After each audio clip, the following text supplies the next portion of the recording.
Ce podcast est généré automatiquement à partir de sources publiques. Bonne écoute. Bonjour à toutes et à tous et bienvenue dans Piste ouverte, le podcast qui décrypte l'actualité du sport automobile. Aujourd'hui, nous allons faire un tour complet de ce monde en pleine mutation entre les défis de la transition énergétique, les nouvelles formes d'engagement et les influences géopolitiques. Le sport auto est à un carrefour et nous allons explorer ensemble ce qui se trame sous le capot. C'est vrai que le paysage bouge vite. On a l'impression d'un mélange constant entre des innovations qui bousculent les codes et une certaine résistance au changement, notamment sur la question des motorisations. C'est fascinant de voir comment les acteurs réagissent. Absolument. Et le premier signal fort de cette incertitude nous vient d'Abarth.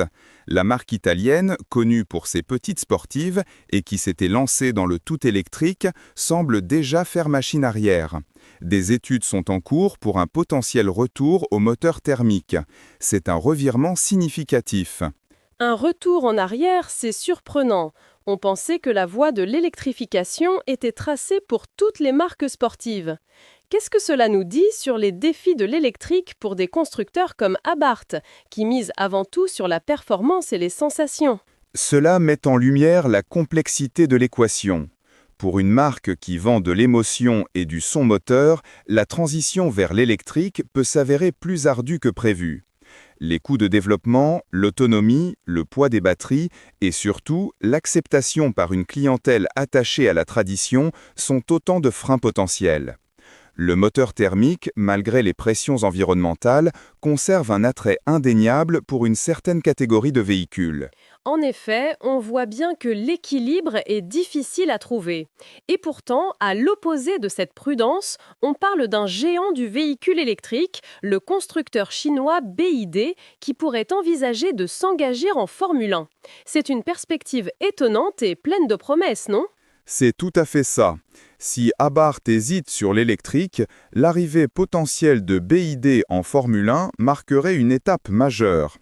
BYD est un leader mondial de l'électrique et son engagement dans la discipline reine du sport automobile serait un signal fort. Cela pourrait accélérer l'intégration de nouvelles technologies et peut-être même une réflexion sur l'avenir des motorisations en F1, malgré son engagement actuel envers l'hybride. Donc, d'un côté, on a une marque sportive qui réfléchit à revenir au thermique, et de l'autre, un géant de l'électrique qui lorgne sur la F1. C'est le reflet parfait de cette période de transition où personne ne semble avoir la formule magique. Mais au-delà des moteurs, l'économie du sport automobile continue de tourner, avec des annonces importantes, notamment du côté du sponsoring. Exactement. En NASCAR Xfinity Series, par exemple, O'Reilly Auto Parts va prendre le relais en tant que sponsor titre à partir de 2026. C'est un indicateur de la bonne santé économique de ces grandes compétitions et de l'intérêt des annonceurs pour l'image et la visibilité qu'elles procurent. Le sponsoring reste le nerf de la guerre pour beaucoup de disciplines. C'est un rappel de l'importance des partenariats commerciaux pour la survie et le développement du sport. On le voit aussi avec des collaborations plus inattendues, comme la montre Depancel X Dams Lucasoil. C'est une façon d'élargir l'audience et de toucher de nouveaux publics, non ? Oui, c'est une excellente illustration de la manière dont le sport automobile étend son influence au-delà des circuits. Ces collaborations entre une marque horlogère et une écurie de course créent des produits lifestyle qui attirent des passionnés, mais aussi des amateurs de belle mécanique et de design. C'est une diversification des revenus et une valorisation de l'image de marque des écuries. C'est une stratégie gagnante pour toutes les parties. Et puisqu'on parle de l'attrait du sport automobile, il y a aussi des histoires plus personnelles qui montrent son pouvoir de fascination. On a appris que le prince Aymeric de Belgique se lançait dans une carrière en sport automobile. C'est une belle preuve que la passion pour la course n'a pas de frontières sociales. C'est une anecdote qui souligne l'universalité de la passion automobile. Qu'on soit de la royauté ou issu de milieux plus modestes, la vitesse, la compétition et l'adrénaline attirent. Et cette attractivité se manifeste aussi localement, comme on le voit avec les pilotes normands, dont Pierre Gasly en Formule 1 et Dorian Billard en F1 Academy, qui brillent en monoplace, ou encore les pilotes manchois prêts à enflammer routes et circuits. C'est la preuve que les filières existent et que la passion est bien ancrée dans nos territoires. C'est encourageant de voir ces talents émerger et ces initiatives locales. Et pour ceux qui rêvent de sensations fortes sans aller sur un circuit, il y a aussi l'innovation, avec l'ouverture d'espaces dédiés à la simulation virtuelle de courses automobiles.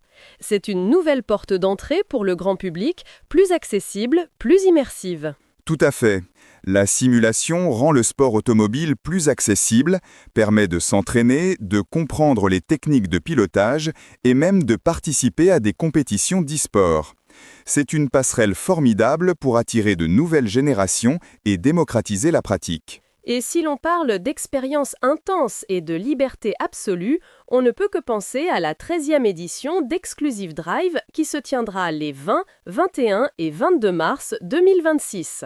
Précisément, rendez-vous sur le mythique circuit Bugatti du Mans pour vivre des émotions fortes, du plaisir en piste et un moment de liberté absolue dans une ambiance premium et conviviale. Que ce soit pour des stages de pilotage au volant des plus belles sportives du monde ou des baptêmes en passagers de pilotes professionnels, l'expérience des visiteurs et des pilotes est toujours au cœur de leur attention. Une occasion unique de prendre la courbe d'une lope pour un plein de sensations. C'est une très belle opportunité pour les passionnés de vivre la course de l'intérieur. Mais au-delà de ces belles initiatives, le sport automobile n'est pas non plus épargné par les réalités du monde. On a vu que le sport mécanique est de plus en plus rattrapé par la géopolitique. C'est un point crucial. Les tensions internationales, les conflits, les relations diplomatiques, tout cela a des répercussions directes sur le calendrier des compétitions, les choix des sites, la participation des équipes et même le sponsoring. Des événements sont annulés ou déplacés, des athlètes peuvent être exclus. Cela rappelle que le sport, même s'il se veut apolitique, est une vitrine mondiale et est donc intrinsèquement lié aux enjeux globaux. C'est une complexité supplémentaire pour les organisateurs et les équipes. Et pour finir sur une note plus légère, mais qui rappelle l'histoire des marques, on a aussi eu l'information que le différend entre Ferrari et Mazda concernant le nom Luce serait enfin réglé. C'est une petite victoire juridique qui montre l'importance de la propriété intellectuelle dans ce secteur. Effectivement, même les géants de l'automobile peuvent se retrouver dans des litiges de nom ou de marque. Le fait que ce différend soit réglé est une bonne nouvelle et permet à chacun de se concentrer sur l'avenir. C'est un clin d'œil à l'histoire et à l'héritage que chaque marque cherche à protéger. Alors, si on devait résumer cette actualité riche, Michel, quels sont les points clés à retenir pour nos auditeurs ? Je dirais que le sport automobile est à un moment charnière. Premièrement, la question de la motorisation reste centrale, avec une hésitation entre l'électrique et le thermique, comme le montre le cas d'Abarth et la potentielle arrivée de BYD. Deuxièmement, l'écosystème du sport auto est vibrant et diversifié, avec de nouveaux sponsors, des collaborations inattendues et une démocratisation via la simulation. Et enfin, cette effervescence est tempérée par les réalités géopolitiques mondiales qui pèsent sur les événements. Le sport automobile continue de rouler, mais il doit constamment s'adapter aux virages que lui impose le monde. Des défis passionnants en perspective pour cette discipline. Merci Michel pour cette analyse éclairante. Merci à vous de nous avoir écoutés. On se retrouve très vite pour un nouvel épisode de Piste ouverte. D'ici là, restez connectés à l'actualité du sport automobile.